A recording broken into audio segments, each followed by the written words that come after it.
Get ready to flip your knowledge of Central America on its head. We've got an explosive discovery to share with you: buried cities in Mexico that are rewriting Mesoamerican history books. You thought the Aztecs ruled supreme. Well, it turns out there were some serious rivals in the region, like the Purépechans, also known as the Tarascans. These guys gave the Aztecs a run for their money, and might have even surpassed them in some areas. But what does this mean for our understanding of the past? Let's dig in and uncover the secrets of this pre-flood buried city. Let's dive into the fascinating story of the Purépecha nation, which thrived in what's now Michoacán, Mexico from the 1300s onwards. They were right next door to the mighty Aztecs, and while they didn't become a giant empire like their eastern neighbors, they definitely kept them on their toes. Fast forward to 2012, when Colorado State University archaeologist Carrie Fletcher led an epic expedition to this region using cutting-edge LiDAR tech. And that's how they uncovered the hidden city of Angamoco. But just for comparison, have you ever heard of Tenochtitlan? This ancient Mesoamerican metropolis was the crown jewel of the Aztec Empire, but we're about to learn if there was another contender for this title. Here's the deal all. When we say Angamoco is a big deal, we mean Itis Arariel BGDAL. This hidden Purépecha city boasts an incredible 40,000 buildings, which is roughly the same number as in Manhattan.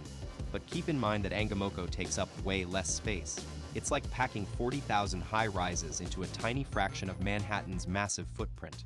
Now, you might be thinking, isn't Angamoco a lost city? But surprisingly, not quite. Archaeologists had actually spotted some signs of the city as far back as 2007, they just hadn't dug in yet. What was lost, though, was the city's true significance until researchers like Carrie Fletcher and her team shone their spotlight on it, proving that sometimes what appears to be a forgotten secret can end up being one of the most epic discoveries ever. Get ready for a major game changer. Before LiDAR came onto the scene, those ancient structures at Angamoco were just crumbling remains. But this cutting-edge tech gave archaeologists an eye-opening view of what they truly represented. It was like uncovering a giant puzzle piece that had been hiding in plain sight for centuries. With LiDAR, researchers could finally see the massive scale of the city and start piecing together its importance to the Purépecha people. And here's the kicker: Angamoco was founded way back in 900 AD, an astonishing 400 years before the Purépecha Empire rose to power. This revelation suggests that the folks who would eventually conquer the surrounding lands might have actually begun their journey right here, in this very city. Hold on to your seats. More secrets are about to spill out. So, we've discovered that Angamoco wasn't just any ordinary city. It was a major player in Purépecha history, but surprisingly, not the capital of the empire. That title belonged to Sinsunsen, an even bigger deal with over 4 square miles of space and hundreds of archaeological features. But here's where things get really fascinating. Sinsunsen was all about grand ceremonies, its main claim to fame. Meanwhile, Angamoco seems to have been the real economic powerhouse behind the empire. It's like we've uncovered a hidden blueprint of how this ancient civilization worked, and it's clear that these two cities were more than just neighbors. They were yin and yang, each playing their unique role in shaping Purépecha society. Get ready for the plot twist. Angamoco was actually a massive urban hub with an estimated 100,000 residents, making it only second in size to Tenochtitlan. This astonishing revelation throws a major curveball at our understanding of Purépecha society. It's like finding out that behind the scenes Washington, D.C. is actually New York City when it comes to cultural clout. Angamoco seems to have been the cultural powerhouse, but was hidden away in a remote location. This paradox raises so many questions. Why would such an important city be tucked away? And how did its influence spread despite being off the beaten path? The more we uncover about this ancient metropolis, the more it's like piecing together the ultimate puzzle. Buckle up, because this city's secret to success is straight out of an unexpected playbook. You'd think that a bustling metropolis like Angamoco would have been built in a prime location. But no, it was actually founded on top of ancient lava flows. Now, you might be wondering how on earth the builders could make such a choice. But here's the cool part: this unique spot turned out to be a game changer for the city's growth. Experts believe that the volcanic soil, rich with nutrients, helped Angamoco become an oasis of prosperity and fertility. the perfect foundation for a thriving society that would eventually rise to power as a major empire. Who knew that ancient history had its own version of urban planning genius? But here's where things get even more mind-blowing. Why did they choose this super hard-to-reach jungle location in the first place? The answer lies in a mix of clever tactics and geography. Yeah, the dense vegetation certainly helped keep Angamoko under wraps for centuries. But, as it turns out, being hidden wasn't just about secrecy, it was also about practicality. Despite the challenging terrain, the city's location on the edge of Lake Pátzcuaro gave its people a major advantage wall.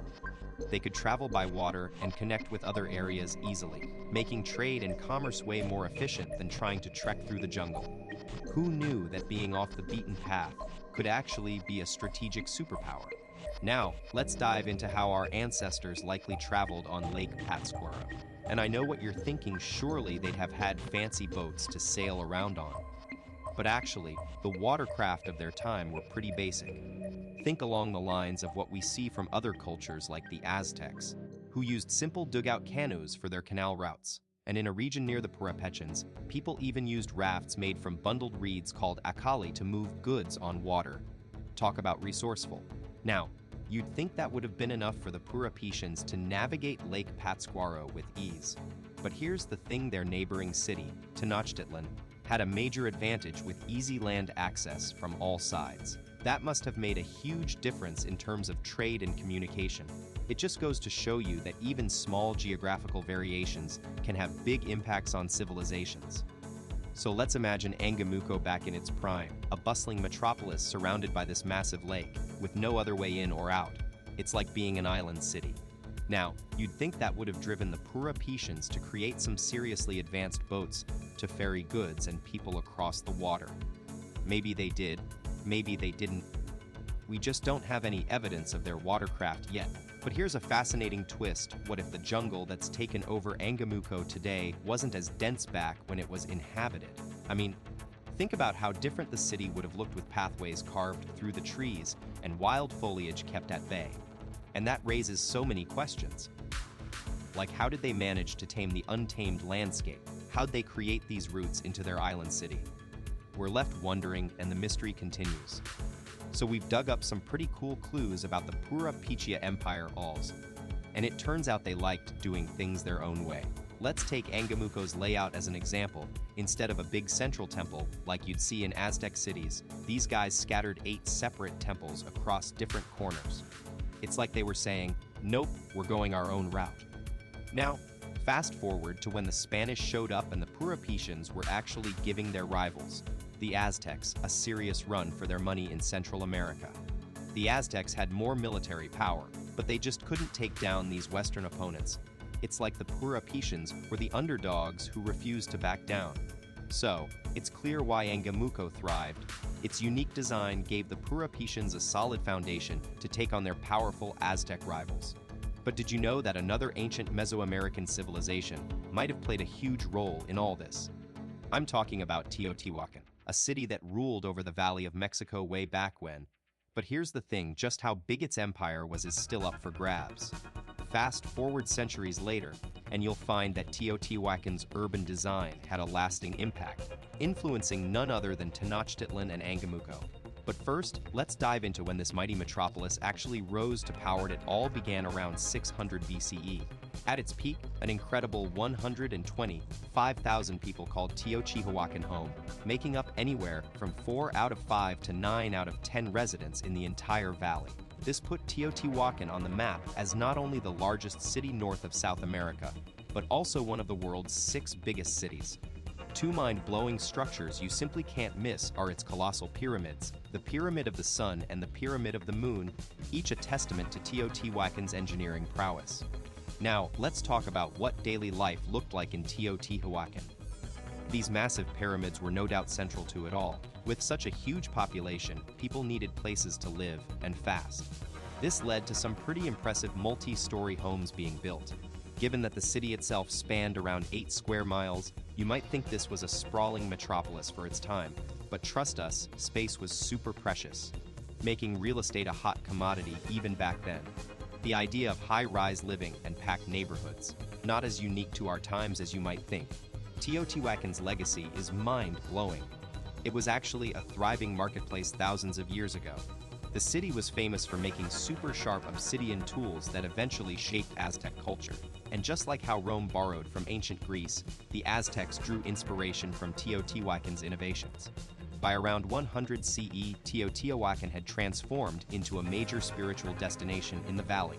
Talk about leaving a lasting impact. Here's a fun fact: Teotihuacan was like a mega spiritual tourist spot where people came from far and wide to experience its awe-inspiring sights. Those gigantic pyramids were totally the main attraction. Now, you might be thinking, wait, didn't ancient Egyptians invent these pyramid wonders? Not quite.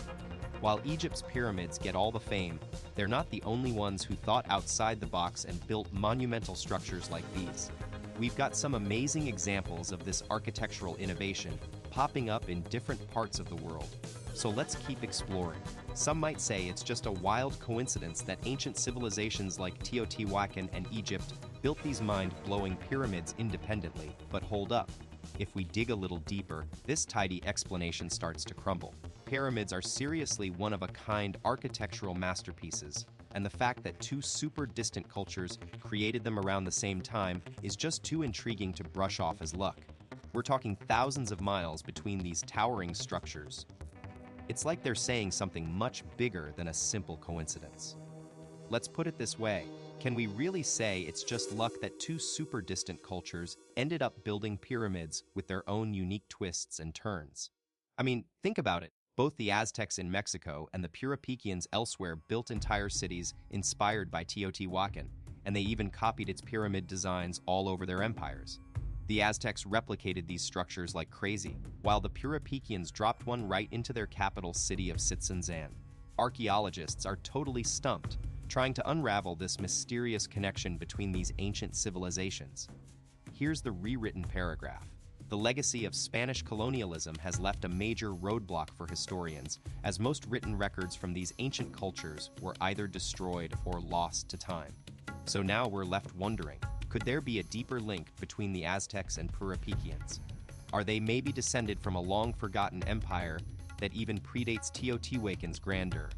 And what about the mysterious downfall of this magnificent city? Some kind of environmental disaster, war, or disease could have brought it crashing down. What do you think might have happened to Teotihuacan and its people? Share your theories in the comments below. If you're as curious as we are about ancient civilizations, be sure to hit that thumbs up button and tap the notification bell.